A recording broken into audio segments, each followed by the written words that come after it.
Salam Indonesia, Anda menyaksikan berita terkini bersama saya, Mades Kudanegara. Pemirsa, sisa-sisa jenazah dari 8 orang yang berusia sekitar 800 tahun ditemukan di selatan ibu kota Peru 5. Penemuan ini terjadi selama pemasangan pipa gas alam. Menurut para arkeolog di Peru, sisa-sisa jenazah tersebut ditemukan bersama dengan makan dan alat musik di liang kuburan yang sama di selatan ibu kota 5. 8 bundel yang terdiri dari orang dewasa dan anak-anak dibungkus dengan tali sayuran dan kain coklat dikuburkan di tempat yang dulunya akan menjadi bagian dari pemakaman prahispanik.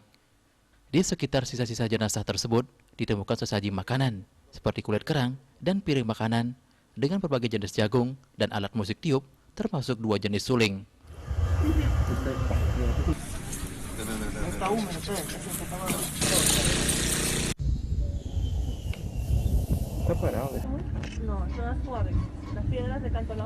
Para ahli percaya sisa-sisa jenazah ini adalah bagian dari pemakaman prahispanik di Chilca, yakni sebuah kota pesisir yang lokasinya berada 60 km selatan ibu kota 5. Untuk mencegah penyebaran COVID-19, ingat pesan Ibu selalu terapkan 3M, wajib memakai masker, mencuci tangan, menjaga jarak, hindari kerumunan. Dengan penerapan perilaku 3M, Indonesia segera terbebas virus corona menuju Indonesia maju.